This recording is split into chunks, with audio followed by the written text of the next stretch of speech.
Hey, what's going on YouTube? Alright, look what happened here today. I was riding around on Sunday. I just got off of work and I was like, let me take my bike out. I'm ready to take a ride. And I get caught in the rain. This shit sucks, man. It's the first time. Now I realize why all these motorcyclists pull over underneath the overpass, because this is crazy. Alright, so this is what happened. This is my way. I'm over here taking a ride, and the bike is feeling great today. It's a Sunday ride. I was post-call from work. I'm a physician at a hospital here, and I just got to get on my ride. I just got to get on the bike and zip through town. And here I'm riding down the street, and in a little while you'll see another motorcyclist pass me by. This was my attempt to see if the CBR500 can keep up with other bikes on the road. It does feel pretty good. It's very light, and when there's no wind or minimal wind, you really feel the power of the bike. When there's a lot of wind, as you can see in my other videos, I was very hesitant on pushing the bike because you're getting thrown around all over the place. As you can see, it's an overcast day. It was about 70 degrees outside and it felt pretty good riding. I had my same old gear, but it felt a lot better, around 80, 70 degrees. Whatever. So look at this guy on the right. He passes me up, and obviously he's not wearing any gear, and he thinks he's a shit. Just want to see if my bike can keep up. Obviously, he looks like he passed me up, but I let off on the clutch. I mean, excuse me, on the throttle.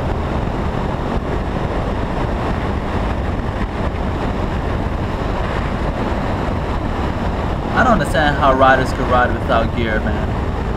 See, this guy, he thinks he's invisible, but let's say he does take a tumble. God forbid he takes a tumble. There's nothing going to prevent fractured bones or all, you know, road rash. And I'm not even sure if he could even avoid a hospital visit.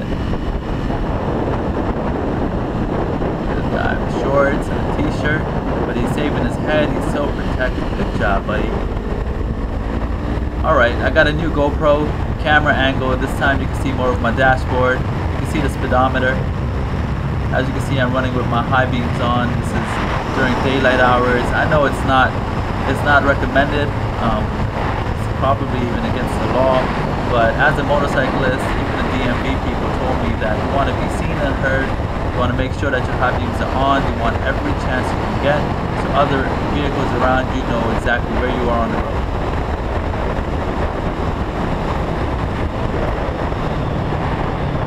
So today I was just gonna go and make a short video for you guys and do a little back road riding, and I got a good chance to, you know, take my bike out, so it was pretty fun. Now, as you can see in the beginning of the video, I got caught in rain. This is not the first time this happened, but fortunately I was enough to catch this on the GoPro. I do have the back casing off on the GoPro. I was afraid that the camera was going to get messed up because of water, so that's one of the reasons why I pulled over under overpass.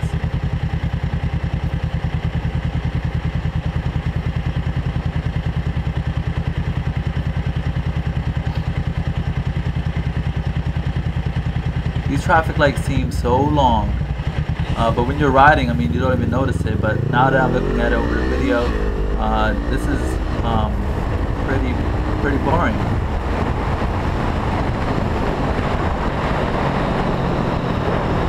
So let's talk about turning on a motorcycle. There's all these threads on these forums talking about chicken strips, and no, not the ones you get at KFC, but I'm talking about on the back of your tire, on the front of your tire, how much traction you have, how much lean angle you have on your turns. And honestly, you know, I'm 50-50 with chicken strips. Chicken strips doesn't necessarily mean you are a better motorcyclist or that you're faster out of the turns. I'm pretty sure if you have less chicken strips on your, excuse me, how do I even word that? I'm pretty sure if you have less wear on the sidewalls of your tire, does not indicate that you are faster or slower. I would assume that if you're using more of the tire, you have better grip, more traction, and you're able to accelerate better out of the corners. A lot of riders are saying, lean the bike, and some other riders are saying lean off the bike. So what do you guys think? How do you turn? How do you lean when you go into an aggressive corner? You take it hot, or do you pull off a little bit before you go in and finish off the corner? A lot of people always told me to, when you are entering a corner, you want to look into the direction you're turning. Lean off the bike, get your, let's say you're turning left, you want your right leg positioned against the tank of the bike, and your left leg, you want it to be kind of looking in the direction you're turning, along with your body in that same direction.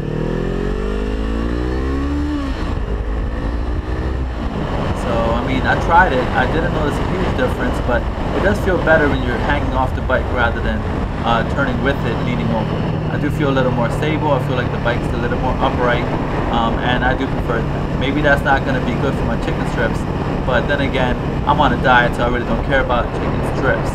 You dig? Alright, so here I am riding around back roads.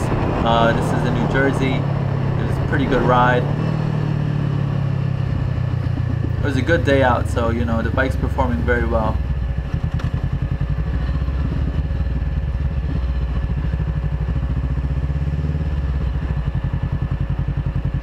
I was riding with my visor up. It felt great. The wind was feeling really good on my face, but there was a big ass bug that actually smacked me right in the eye. So I didn't, at the end of this turn, if you notice, I edited it out, but at the end of this turn I had to slow down and pull over into a neighborhood because my eye was watering. It felt like, this bug hit me in my face, and it felt pretty stupid, but whatever, it ended it.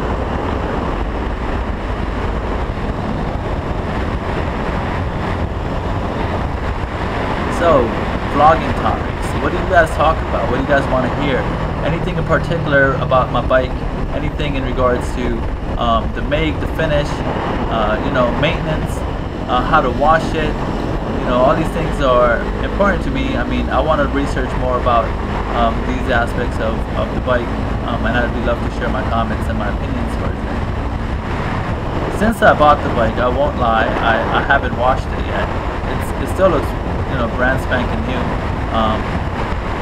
and I want to get some products. I've been looking online to see what different products are available, and I'm in an apartment complex, so it's kind of tough to get a hose and properly wash the bike, set it down.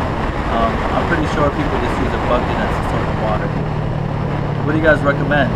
You guys recommend using, well, obviously people say don't use dishwasher liquid, but, or not dishwasher, yeah, dishwasher liquid. I wouldn't use that on a bike either. Now the chain is lubed, right, and it's all greased up, and you want to make sure it's working properly. So when you do apply soap to a bike, I wonder if that takes off the lube. Does that mean you have to constantly re-lube your chain, or is there a way around it? Please give me your input, and this would be a good way for me to approach washing my bike.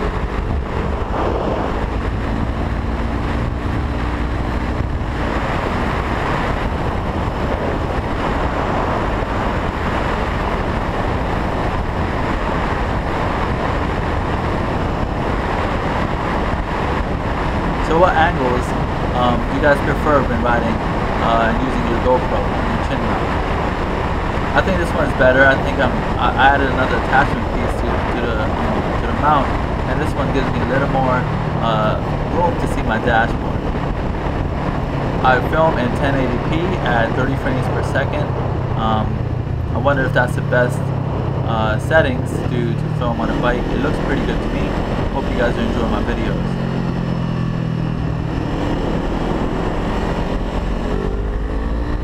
In regards to editing software, I only use the iMovie. I mean, I'm new to editing, and iMovie seems like it's pretty good. I don't have the capabilities of writing text into my videos. I know people use Adobe Premiere. Some people use that thing's called Fast Cut, or I'm not sure exactly what it is, but there's all these different softwares out there, and it costs like $100 or so. Maybe I could just get it from torrents or something, but it's like, you know, a steep learning curve trying to figure everything out again. I have no computer software background. This is all new to me, so hopefully as my videos progress, you'll notice that the videos get better in quality as well.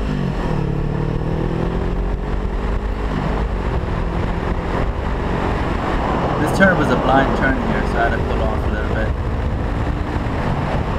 It doesn't look like a blind turn, but it's the elevation that throws it off. You don't want to come in on a blind turn and, you know, see a car pulling out, or maybe there's some sort of debris on the other end. That's a good way to have a tumble. Let's try to avoid that when we're riding bikes.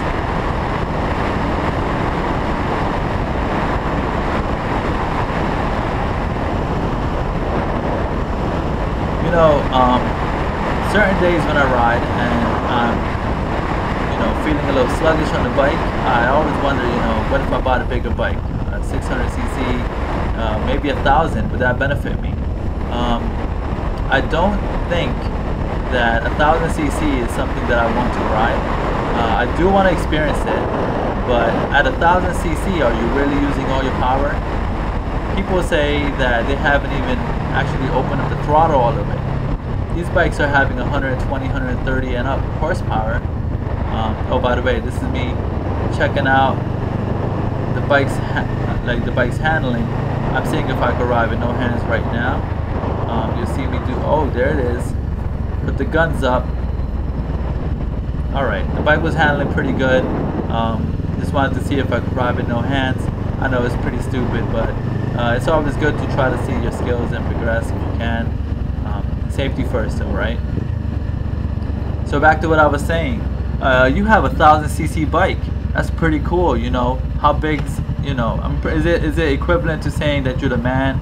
You have the best skills because you're handling such a strong bike, or does it mean that you have to restrict yourself when you ride? Now, as you see, when I ride, I hit rev line all the time. 8500 is not a, you know, a high rev limiter, but it's really fun to ride the bike like you stole it. So there's two options. You could get a really fast bike and use the throttle 50 to 60%, or you could get an average size bike, 500cc like the CBR, and really, you know, enjoy the ride. Push you to the limits, right? The bike is meant to rev high, so why not?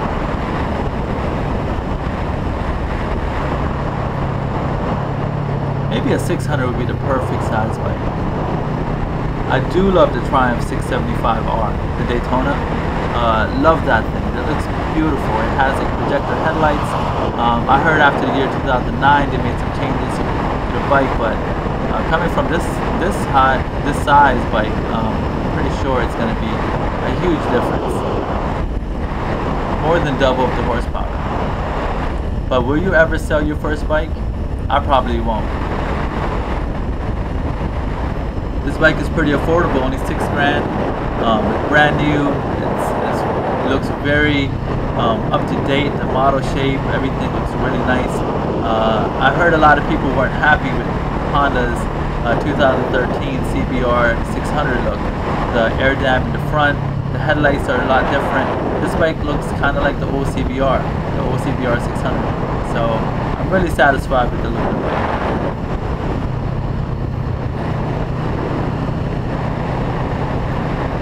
As you can see, I probably spent 20-30 minutes riding, and I didn't even notice any raindrops or anything. So for me, that was pretty cool. Although at the end of the ride, you'll notice that it comes down very hard. It reminds me of Florida. You know, Florida summers are constantly, you know, hot as hell, and then you have 15 minutes of thunderstorms, and then it's hot as hell again. So the roads could be very slippery with all the extra oil. So riding a bike in Florida might be a little tough. Also, in Florida, you have year-round riding, and there's not many groups. There's not many crews of people riding together. So I wonder if safety is affected, because you have every individual on a bike racing down the street doing stupid stunts, and these little teenagers are riding their bikes like daredevils, and they probably won't have you know, the safety in mind. Riding separate, racing each other, that's not smart.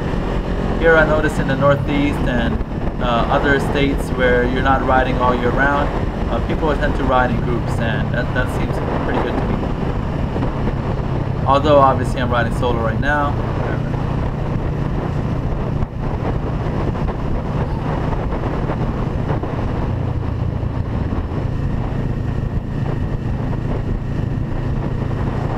So my previous video, I was riding around in the city. You know, it's fun, it's good to see like the buildings and all the cool architecture. It's really populated, but you know, back roads and highway, that's where I belong. That's where the bike belongs.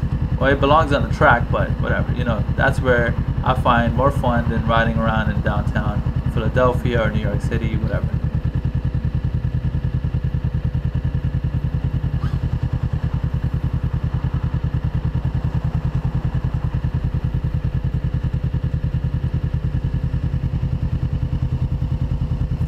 These traffic lights, man, it really take a long time, huh?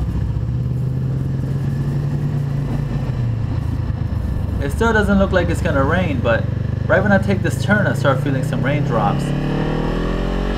I never rode in my gear in the rain. I don't have weatherproof linings, so I was like, holy crap. As you can see, I started riding a little more aggressive, just trying to beat the rain home. I'm about to exit north from my apartment, so I was like, you know, I can make it home in time, and you know, and prevent you know, dangerous situation. Make it home. So here we go, looking at my glove. Like, is that raindrops?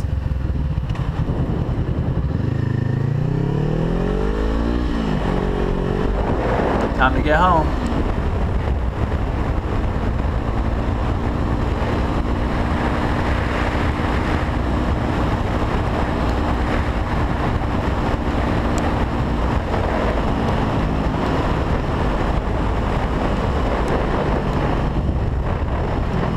Checking the bike to see if, you know, there's rain falling on my tank. It's hard to tell because it was just starting.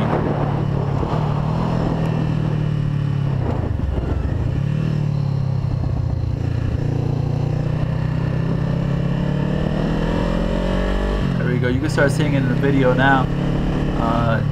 The GoPro is mounted up, so there's that fear that, you know, you're gonna waste a $300 camera because you got caught in the rain.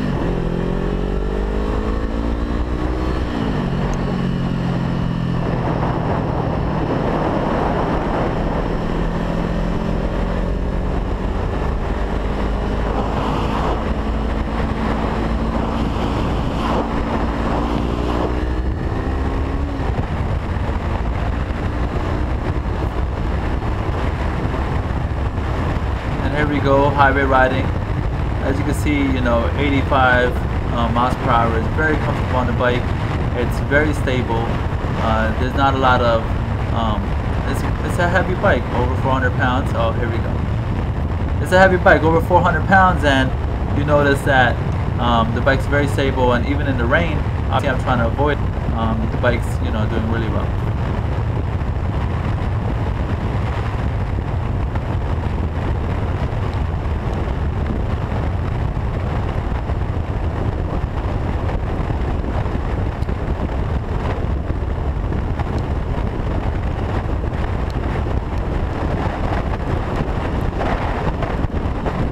I just like to let you guys know that I did make it home safe.